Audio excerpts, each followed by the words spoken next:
नमस्कार, मैं हूं आपके साथ अक्षिता मौर्य। आप देख रहे हैं न्यूज़ 7 हिंदी।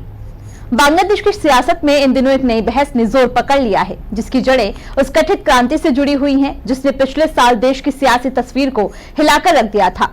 उस समय छात्र आंदोलन के जरिए सत्ता परिवर्तन की मांग करने वाले नेता अब खुद ही सत्ता की सीढ़ी चढ़ने की तैयारी में है और इसके लिए वे बांग्लादेश की मौजूदा चुनाव प्रणाली को ही बदलने की मांग कर रहे हैं। इन छात्रों ने नेशनल सिटीजन पार्टी यानी एनसीपी के नाम से एक नई रणनीतिक पार्टी बनाई है और अब खुलकर कह रहे हैं कि देश में फर्स्ट पास द पोस्ट की जगह अनुपातिक प्रतिनिधित्व प्रणाली लागू होनी चाहिए, ताकि उन्हें कम वोट मिलने पर भी संसद में जगह मिल सके और सत्ता में उनकी हिस्सेदारी सुनिश्चित हो जाए।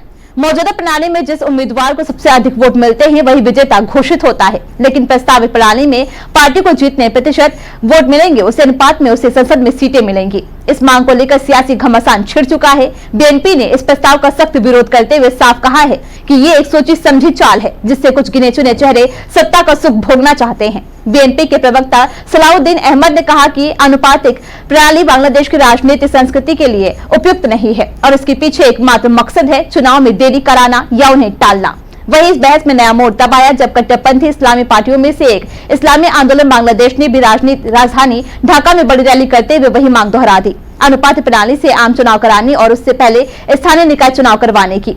इस पूरे घटनाक्रम से एक बात तो साफ है, बांग्लादेश की राजनीति अब नई दिशा की ओर बढ़ रही है, जहां पुरानी पार्टियों और उभरती ताकतों के बीच सिर्फ विचारों की ही नहीं बल्कि सिस्टम को अपने पक्ष में ढालने की भी लड़ाई चल रही है। सत्ता की ये जंग अब सिर्फ जनता के समर्थन से नहीं बल्कि चुनावी गणित और राजनीति के समीकरण से तय होने वाली है। फिलहाल इस खबर में बस इतना ही। देखते रहिए न्यूज़ 7 हिंदी।